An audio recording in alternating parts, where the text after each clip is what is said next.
እዚህ አገልግሎት ድምጺ ሰላምና እዩ አገልግሎት ሬዲዮ ሰላምና ኩሉ ጊዜ ምሽት ካብ 8 ፍርዓን ክሳዕ 9 ብ31 ሓፂር ማዕበል ይፍኖ ሕጂ መደብ ቤተሰብ ዝብል ሒዝና ቀሪብና ኣለና ኣብ ዝተፈላለዩ ኩናት ዓለም ኮንኩም ብሬድዮ ብቴሌቪዥን ብዩቲዩብ ብኻልእ መራኸቢ ብዙሓን ኣገልግሎት ሬድዮ ሰላምና ትከታተሉ ዘለኹም ክቡራትን ፍትዋትን ሰማዕትና እግዚአብሔር ኣምላኽ ጸጋን ሓለዋን ምሳኻትኩም ይኹን እናበልና ንሎሚ ድሕሪ መዝሙር ፈለማ ሰርዒና ዘለና ኣውና ኣገልጋሊ ኣስመሮም ዘዳለዎ ኣስተምራዩ ሓቢርና ንከታተል ነትርቁስ ዓጻጽምቲ ተስፋ ዘይነብሮ ካምን ወሕሰምረት ሰላዕለ فحفح زبل نعوزاق خبع عزمنا بعزم زلقبع قربات كارلو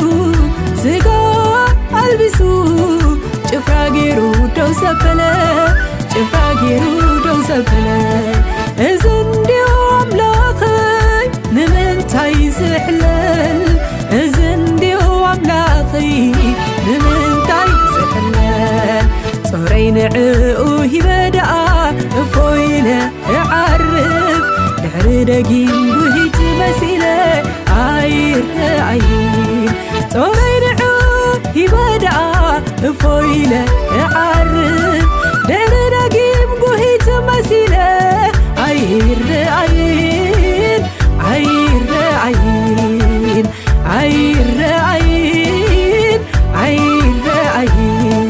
بورا قدي ما يكملو اخلك سابيهر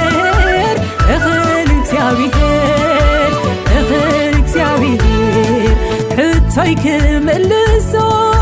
اخلك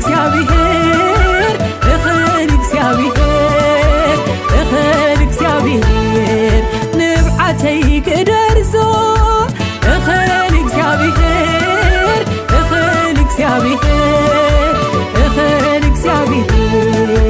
يصبيو ينام لاقي عم حلوي يصبيو ينام لاقي عم حلوي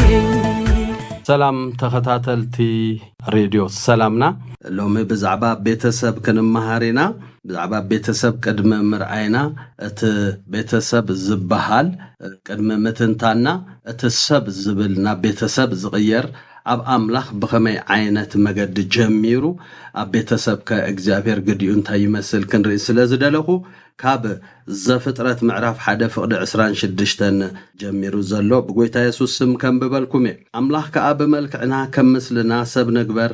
نعسا بحرن نعواف سماين انسسان بزلا مدرن ام مدر لما من الزبل كله لممتان يجزؤ بلا املاح دما بملك عسب فطره بملك املاح فطرو تبعتاين انستيتن غيرو فطروم املاح كابارخوم املاح دما فريون تبازحون مدرخ املخوان ملؤوان نعسا بحرن نعواف سماين امدر لما من الزبل كله انسسان كا جزء بلوم كبرنا املاحنا يكون نايسب مجمرتا ابزيو زجمر بمدب املاح كا سب كفطر كله እግዚአብሔር ተባዕታይን አንስታይን ገይሩ ፈጠሮም ካብኡ ድማ ብዙሑን ተባዝሑን በሎም ውሉድ ክስዕብ ስድራቤት ክመጽእ ከም ምዃኑ መደባውጽዩ እዩ እግዚአብሔር ንሰብ ፈጢርዎ ስለዚህ ሉ ምስ እስኻትኩም ከም ሓደ ሰብ ከም ክልተ ሰብ እንዳበለውን ከም ሰለስተ ከም ኣርባዕተ እንዳበለ እንዳቀጸለ ከይዱ ግን ንምድሪ ድማ ምልኡዋ ካብ ሓንቲ ስድራቤት ብዝወጸ ብዝጀመረ ናይ ቤተሰብ ኣሰራርሓ ንምድሪ ድማ ምልኡዋ ዝብል መደብ እግዚአብሔር ኣብ ሰብ ኣብ ዘፍጥረት ምዕራፍ 1 ፍቅዲ 26 ሪእና ማለት እዩ እዚ ሰብ እዚ በዚ መገዲ እዚ እንዳኸደ حدا نفطرت جزءوا بزبل جزائي كخون كا زتحرية مقانو نري قال أي كا جزات رايزي كونه بملك أملاخ كوينو زتفتري بملك أملاخ كنبل كلنا أحواتي بقوماتو يكونن بحبرو يكونن بقصو يكونن ملك أملاخ مالت مثل اتي منفس زغونه أملاخ مثل اتي سماين مدرن زفتره أملاخ زلنا نايقزانت ملكنا نعقو زارئي اتي كل نقرنا نعقو زمثل كوتاس نأملاخ زفلت انت زركب مون عنا انت زرئي الناسي زيوم سي نعقو يمثلو زبل زلنا مالتيو سلزي قدامن هوانا اكزيابير مسفترهم كم ملكعهم بمثلهم دما سب كولديم جميرهم انت خونا قنا أبود كاتهم كوينو أبود كات بمخوانو نتودو سب زمثلو سباتهم كفترو جميرهم كولدو جميرهم مالتي ناي ود سب أكايدا نزي مثل اكزابير جن نسب بملكعو فترو يبل اكزابير استمسجنا يخون تبعتين عن ستيتن جيرو فترهم أملاخكا بارخهم أملاخ دما فريون تبازحون نمدرخ ملؤوان ملخوان كبل كله اكزابير نبيتسب حاسبو نبيتسب كخون وسينو يو ملؤوا زبل زلو تبعتين انستيتن غيرو كفترهم كله حبرات كم زلوهم كم سبعين سبيتن كولدون كرابحون كبازحون مخانهم كا يرئنا مالتيو سلازي سدرابيت بيتسب كنبل كلنا ما بقولو كاب أملاخيو تجماريو نتمدب زوصان نتمدب زخيدون اكزابيريو انت خونا اما قدي مسكد سب تعنكفو زودقلو جيزي سلازقاطمه بيتسب كوا مقصالون تزي تهرفو ودقات نودقات انداسعبه مصيو اب بيتسب بزح عينت حرغصغص نرينا حساب زمن ز مالتيو بيتسب ببزح ነገር كتعناقف ببزح ነገር محنكول ነገር كرخبو نري نمنتايو كاب ودقات زتلعليو انبر اتمدب اكزيابير نخمز عينت كمزي نبره مخنياتو كاي وداو خلوم زوص مدب سلازخونه نري مالتيو እግዚአብሔር ተመስገነ ይሁን እግዚአብሔር በቤተሰብ በከመይሪዮ እትሱ ዝሪኤሉ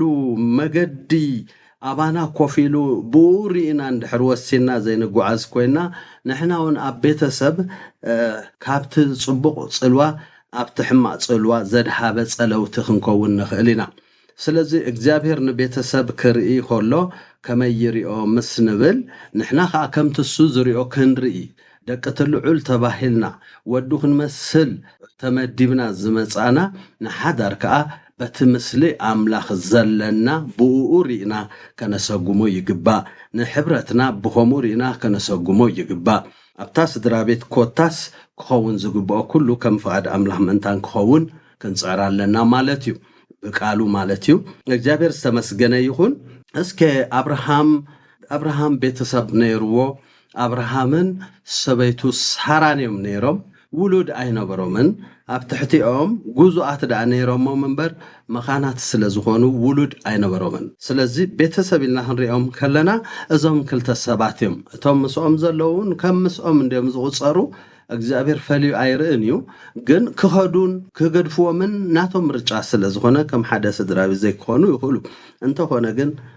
አብርሃምን ሳራን ግን ቤተሰብም ግና ውሉድ አይነበሮምን መኻን ስለዝነበሩ እግዚአብሔር ተስፋ ሂብዎ እግዚአብሔር እንታይ ዝብል ተስፋ ሂብዎ ከብዛሓካይ ከፍሬካይ ልክ ከምቲ ኣብ ዘፍጥረት ዝተጻሕፈ ንምቁፃሩ ዘይከኣል ከም ሰማይ ከዋኽብቲ ዝምብዝሑ ካባኻ ወለዶ ክመጽዩ ኢሉ እግዚአብሔር ዛረቦ ዘሎ ወይ ኣብቲ ግዜቲኮ ሓደ ውሉድ ዘይብሎም ሞኻስ ጽባሕዶ ድሕር ጽባሕ ንወለድ ዘይኮነስ ጽባሕዶ ድሕር ጽባሕ ንመውት ኣብ ዝብሉሉ ዕድመ ዝበጽሑሞ ብዘይ ሓደ ውሉድ እንረክቦ ንብረትናን ጥሪትናን ዘይብልና نحلف على نايلهم زجناقلو جيزي دا أمبر ولد ولدهم كعبيو تسفى زقبرو عدمي عين بران ولاون كم سب كتريو خلقها بزعد مزي ولدهم سي قول عاديهم كاليو قول عاين عام أبرقانهم كاليوم عشقاري عدمين داخونا نابز تسقعلو جيزي እና ኣብዚ ግዜ እዚ ሳራ ሐሳብ አምጽያ ቅድምት ሳራ ዘምጻቶ ሐሳብ ግን እግዚአብሔር ሓደ ነገር ተዛሪቡ እሱ ከዓ ውሉድ ክህበካ ኢልዎ እግዚአብሔር ተስፋ ሂብዎ ካብ ሳራ ክወልድ ከም ምዃኑ ቤተሰቦም ክቕጽል ከም ምዃኑ ተቋሪጹ ዝተርፍ ከም ዘይኮነ እግዚአብሔር መደብ አውጽዩስ ክትወልድ ኢኻ ካብ መን ካብ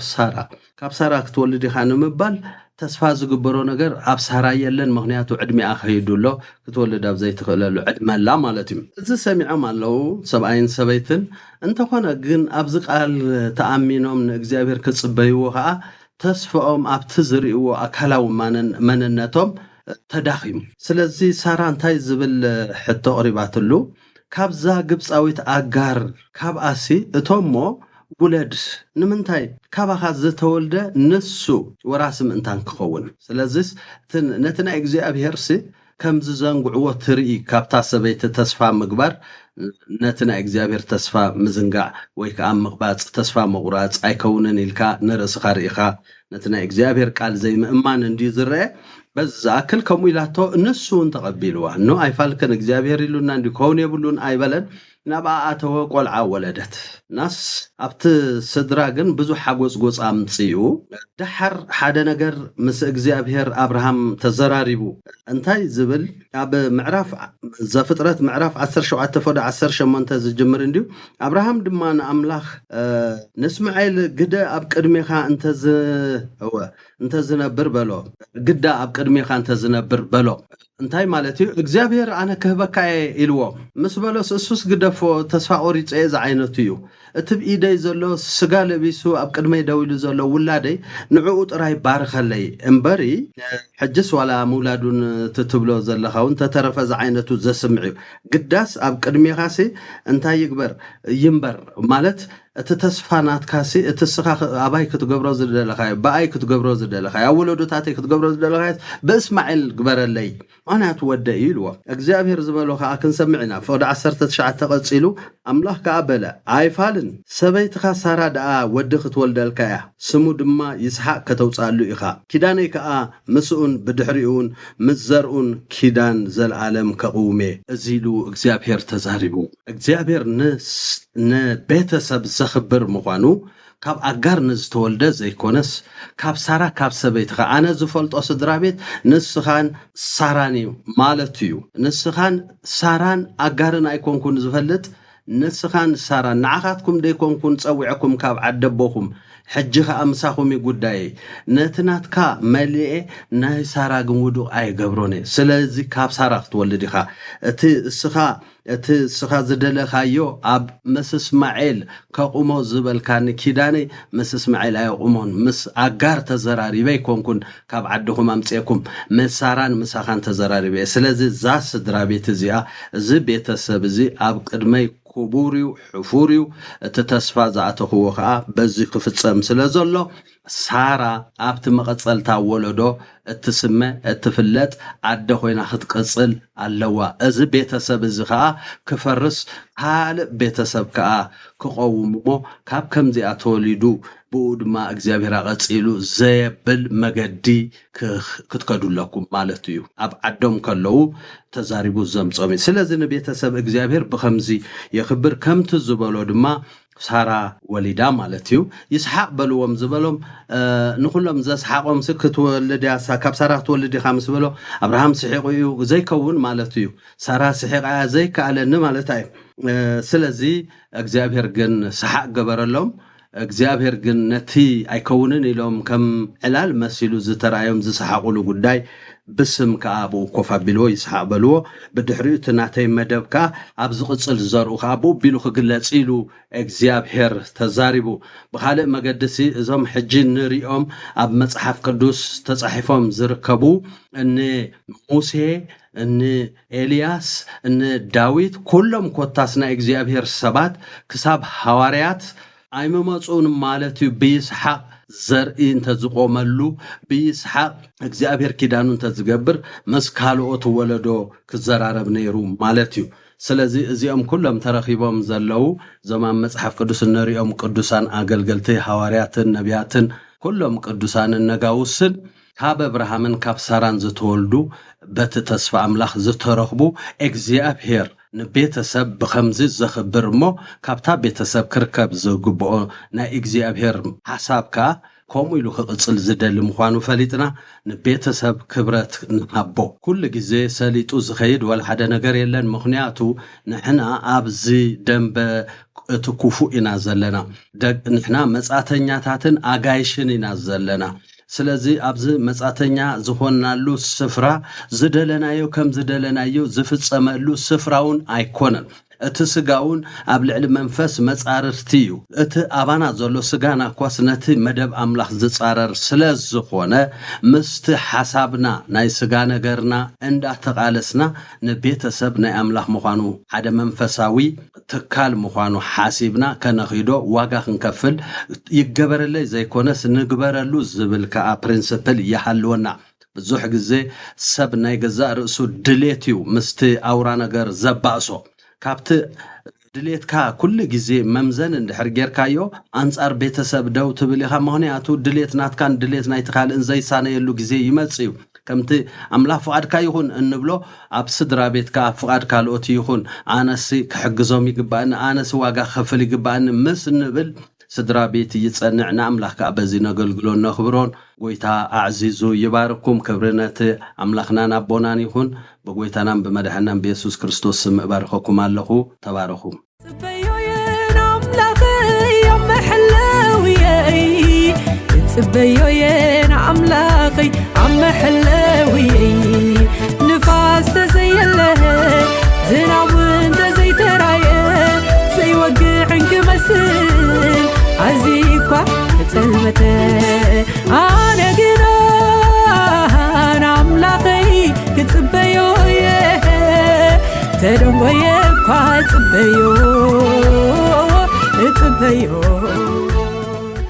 ازي اقلو دم سلامنا كبراتن فتواتن سمعتنا دقيمنا منفساو سلامتنا نقدمنا اتبتغاتا تالي بزعبا سبعين سبيتن زملكت نقرب لكم زلونا اسمرو نلوم دما حيزنا قريبنا لنا نحونا ابرها لي دما بزلو جزي ابيري باركان بلو مو نف مدب كنسكر مريحنات سلطان اب كريستياناوي بيتسب العلي قبراو نقر زغيديو دقيم مريحيت كباسي سبيتو نتبيت كميت محادرو ويس كالعيو خميس عيو وشتون وشاطان كفلت ايليانيو ترؤو بغير مقلتات مستر حدا اكايدا السراح ابي صحبتي مساسليو حدا نفوع ماناجر ابي صحبت السراح كل نقر ايفلتنيو محدار سرح الدنيا زبله انت كسرح يقبع كفلت حلافنت ام سرح زامسل نقرات ينطف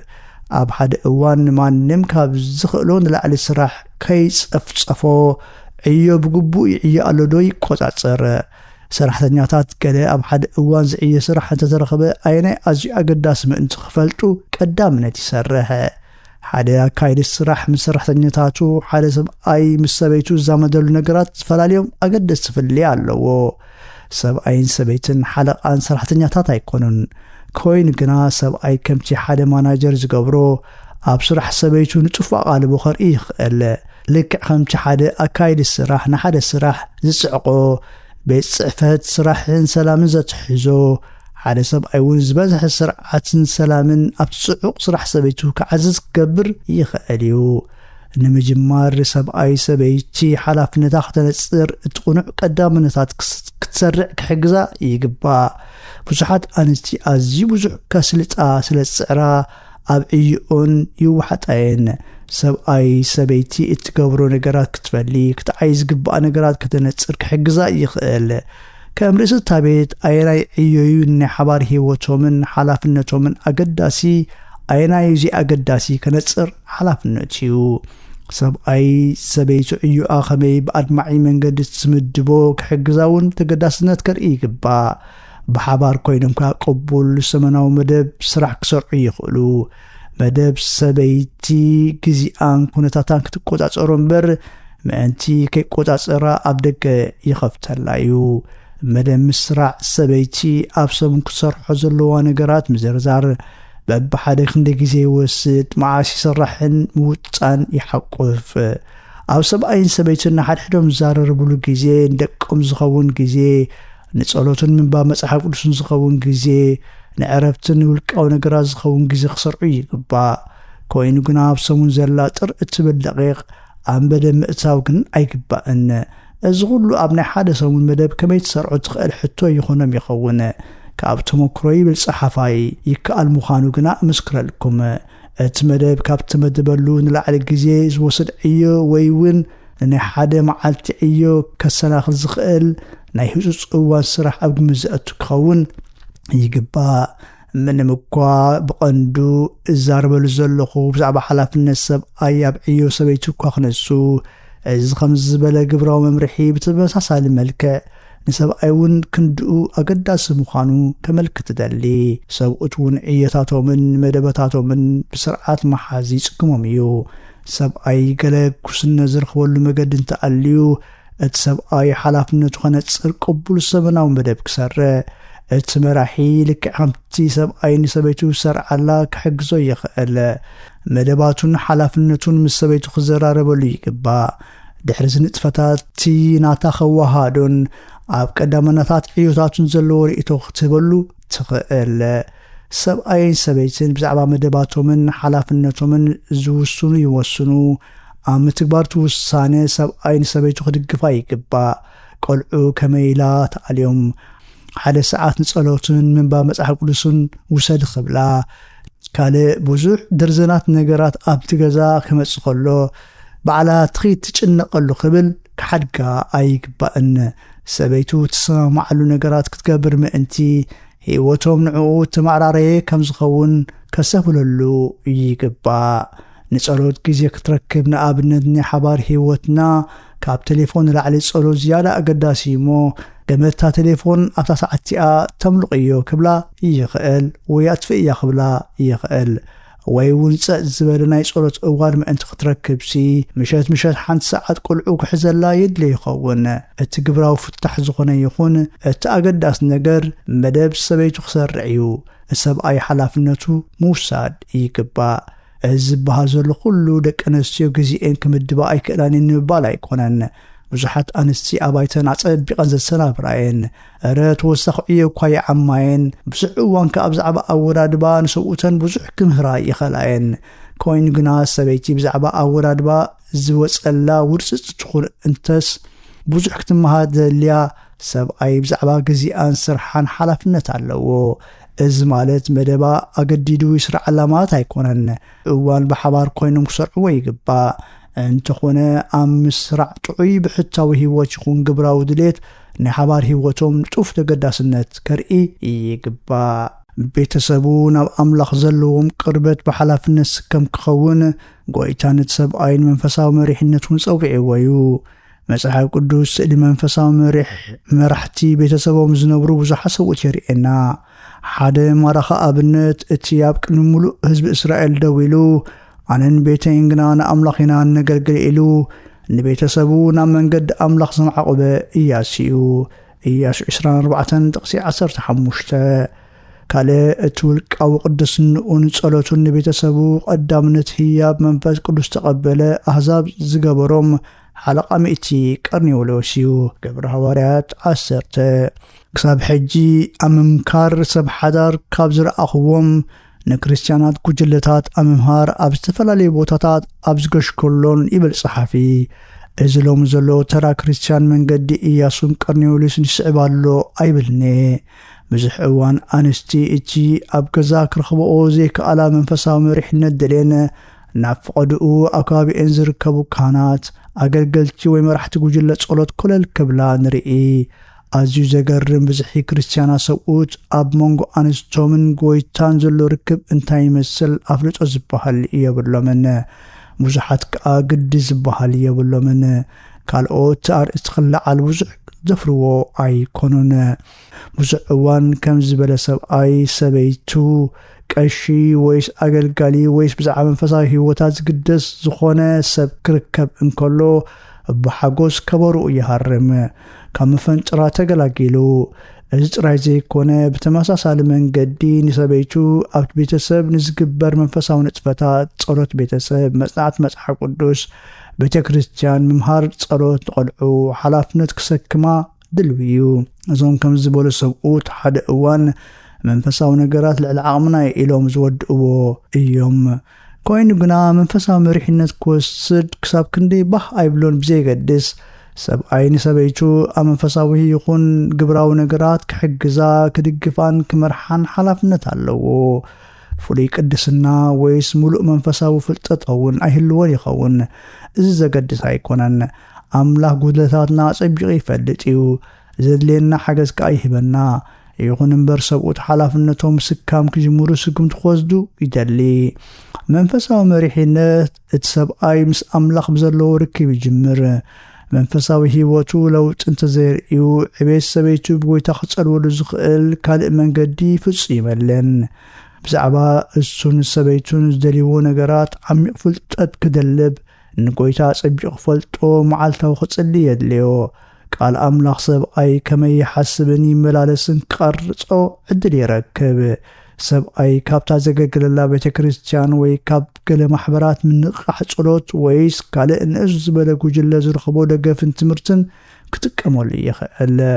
ሰብኣይ መንፈሳዊ ህይወቱ ምስ ሰርዐ ንሰበይቱ ኣብቲ ምስ ጎይታ ዘለዋ ርክብ ክድግፋ ይኽእል እዩ እቲ መሪሕነት ብዙሕ ዓይነት መልክዕ ከልዎ ይኽእል እዩ ቅድሚ ኩሉ ንስሩዕ ጸሎት ንባብ መጽሓፍ ቅዱስን ሕብረት ምስ ካልኦት ክርስቲያናት ክኸውን እኹል ግዜ ከም ዘለዎ ከረጋግጽ ይግባእ ሰብኣይን መንፈሳዊ ዕቤት ዘድልዮ ዘበለ ኩሉ ታሰበይቱ እውን የድልያዩ መሪሕነት ብዛዕባ ታሰበይቲ ኣብ መንፈሳዊ ዕቤት እትምከሮ ንጡፍ ተሳታፍነት ምርኣይ ማለት ከዓ እዩ ኣንስቶም ካብ መጽሓፍ ቅዱስ እንታይ መሃራ ኣለዋ ዝፈልጡ ሰብኡት ክንደዮም ኣብ እዋን ጸሎተን እንታይ ዝገጥመን ብዛዕባ ኣብ ቤተ ክርስቲያን ወይ ጉጅለ ጸሎት ዘሎ ሰባት እንታይ ይብላ ብዛዕባ ገዛእ ርእሰን ሓዳረን ምስ ኣምላኽ ዘለዎ ርክብ እንታይ ይሓስብ ዝፈልጡ ሰብኡት ክንደዮም ከም መንፈሳዊ መራሒ ሰብኣይ ንሰበይቱ ኣብዚ መድያት ህይወታ ክድግፋን ክመርሓን ይግባእ እዚ ክገብር ከዓ እንተወሓደ እንታይ ይጋጥማሉ ክፈልጥ ግቡእ እዩ እዚ ተኣዝዩ ኣጸጋሚ መዳይ መንፈሳዊ መሪሕነት ክኸውን ይኽእል እዩ ብዛዕባ ናይ ጸሎት ህይወት ተስፋ ከም ዝቆረጸት ወይ ከዓ ጎይታ ብዛዕባ ገዛእ ርእሳ ዘለዎ ኣረኣእያ ክትልውጥ ከም ዝደልያ ከም ዝመስላ ክትነግሮ እንከላ ብዙሕ እዋን ሰብኣይ ንሰበይቱ ዝብሎ ይጠዩ ወይን ግና እንተወሓደ ክድግፋ ድሌቱ ምዃኑ ምሽቓሉን ክገልጸላ ይኽእል እዩ ተስፋ ክትቆርጽ እንከላ ክትተባብዓ ይኽእል ኣምላኽ ከበርትዓን ክምህራን ኢሉ ዝገብሮ ሰብኣይ ከጽንዖ ይግባእ ንዝገጥማ ጸገማት ከዓ ሓላፍነት ክወስድ ይግባእ ሓደ ሃዲኡ መፍትሒ ክትረኽበሉ ዘጨንቓ ነገር ከጋጥሞም ከሎ እምነታ ብኣምላኽ ከተንብር ክደፍኣ ይግባእ ኣብ ገለ እዋናት ዘይጠቅም ኮይና ምስ ስምዓ ኣብ ቅድሚ ዒንቱን ኣብ ቅድሚ ኣምላኽን ክሳብ ክንደይ ክብርቲ ምዃና ክረጋግጸላ ይግባእ መብዛሕትኡ እዋን ብዓይኒ መሪሕነት ክርአ ሰበይቱ ደልዮ ነገር እንተሎ እዚ ከም ዝበለ ሓልዮ ሰብኣያን ስሙዑ ሓላፍነት ዝገልጽ ተራ ቃላት ምትባዕን እዩ እሙንነቱ ዝረኣየት ነፍሰይ እሙንነቱ ዝረኣየት ነፍሰይ እሙን ኢላ ምስክረሉ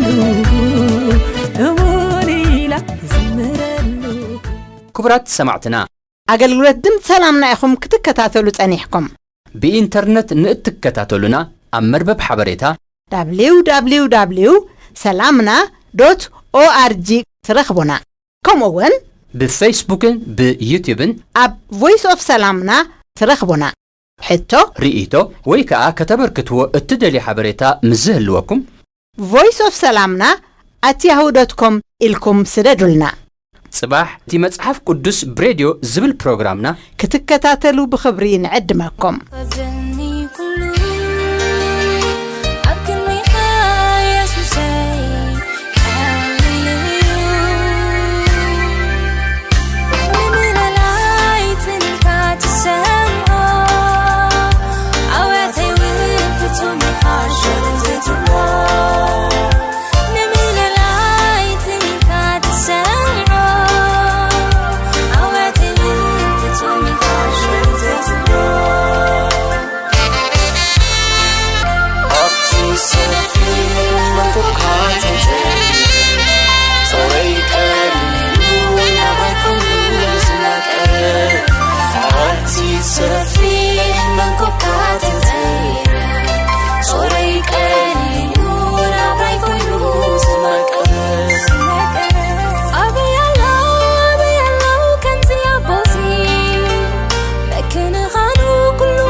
تمسكيو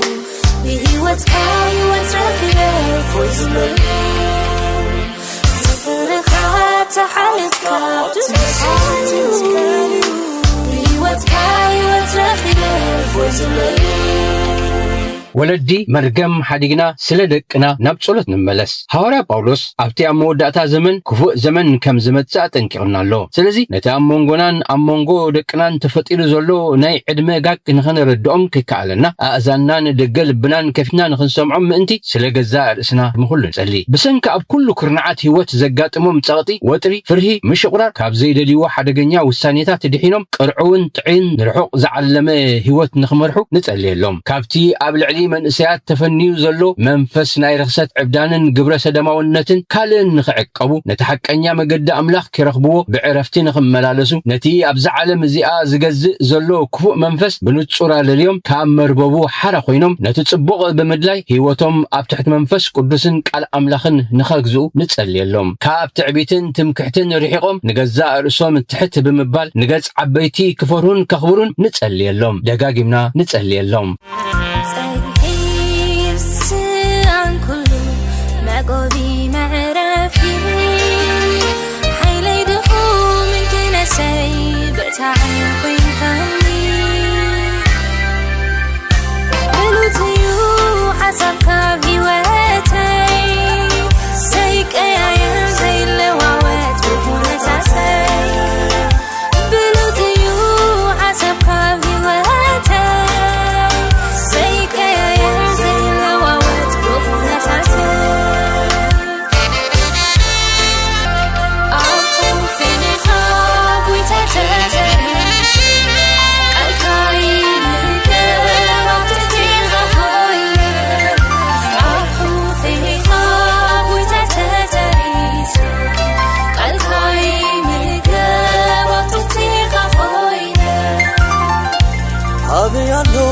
أبيالله كم زابوتي مكنغانو كل حالتو أقريمني معالتاتي عميتاتي زمني واتي تأماميني يزالي فوق تلال يسوسي فتوم يلن كم زابوتي مكنغانو كل حالتو أقريمني معالتاتي عميتاتي زمني واتي تأماميني يزالي فوق تلال يسوسي تفرحات حالتك تمسكيو بهيوت كايوت رخيلة فوزلي تفرحات حالتك تمسكيو بهيوت كايوت رخيلة فوزلي